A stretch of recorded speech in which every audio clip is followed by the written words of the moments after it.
Hello. It's been about 22 years now since I started dreading. I started back in Vermont in 92. I went to the Vermont Rainbow Gathering and I traded for a couple of beads and stuck them in the back of my hair. My hair was pretty short at the time. It was about like this long on top and a little longer in the back. And then I was doing like a silent meditation for 3 days, like in a peyote teepee. And by the 4th of July, when like the entire gathering was in silence, the back had already started dreading. So then I went back to Philly and started a new job, and the rest of it just, the top started dreading when I grew up a little longer, which probably a couple months later. I dreaded really fast. I just did nothing to it. I never palm rolled, I never backcombed or did nothing, just let dread. And it's been 22 years now, and I'll try to get the medical bits. Definitely, it's about a foot past my toes at this point. So, see, it's definitely gotten quite a bit longer. About 4 years ago, 4 or 5, I stopped separating them. That's all I ever did to them, was just separate them, so that a lot of them would start to combine and get a little thicker. Because what happened was, like the dragging on the ground, they've been dragging on the ground for 4 or 5 years now. And so the ends started wearing down a little bit from just getting stepped on and caught in things and everything like that, so I wanted to let it all get a little thicker, so when the part that's like, you know, at my chest now, when that reaches the ground, it'll be a lot stronger. I started,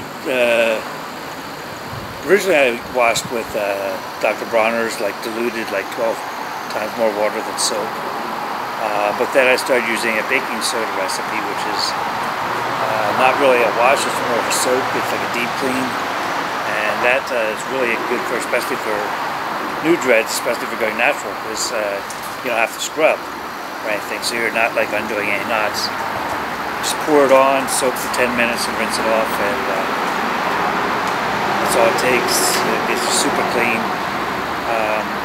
But then I found like these bar soaps from dreadlocksshampoo.com, which are the best. They have like this microfine clay in them that just really deep cleans everything really well, and they have beer in them that like helps condition, and it helps with so that they're really good pure all natural soap, but the beer makes it work in hard water, which like a lot of the more natural dreadlock shampoos don't work in hard water. So this stuff is like the best stuff I've ever used. And anyways, a lot of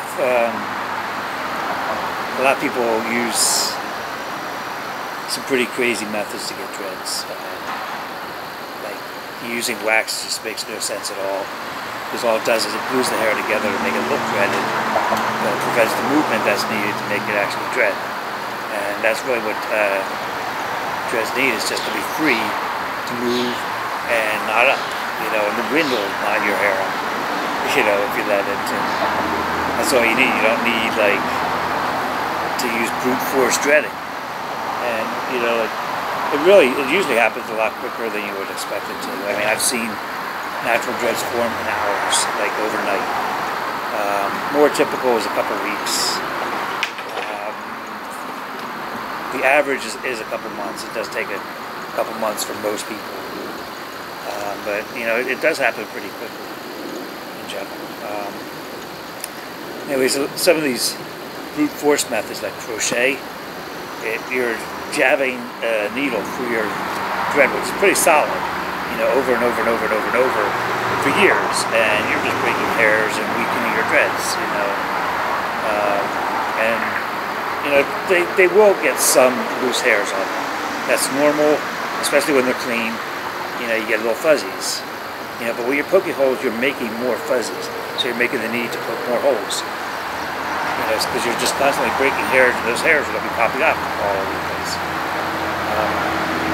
I don't know if you've ever seen any of Johnny Green's videos, but in one of his videos, he takes this harpoon-like tool that's like the thickness of a pencil practically, and threads it all the way down through a dread, like from the root to the tip, or from the tip to the root, and grabs another dread and pulls it up inside the dread. And both dreads were nearly the same size. The one was maybe a little smaller, but you know, like I can't fit a hair through here, you know, because that's packed. You know, the proof that his are not even dreaded is the fact that he can fit another dread inside that dread.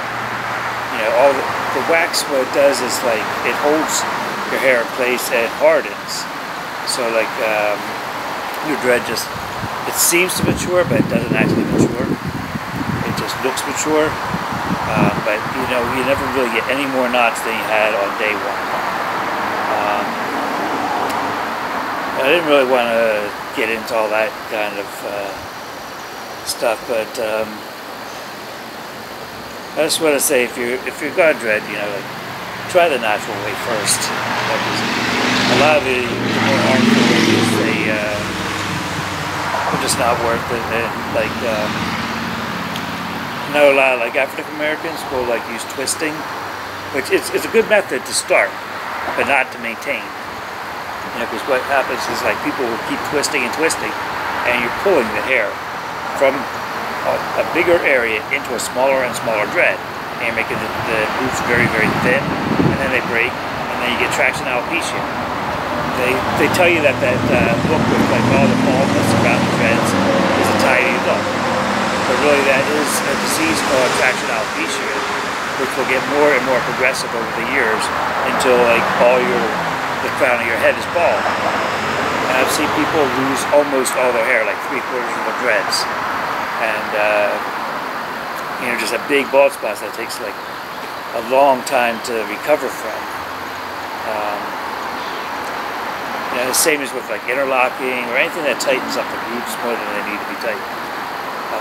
But a lot, they try to sell you on the idea that like, it's kind of crazy to think about, like you won't get a job if you don't have your dreads super tidy, right? And people start, first they're worried that if they get dreads, they're not going to get a job.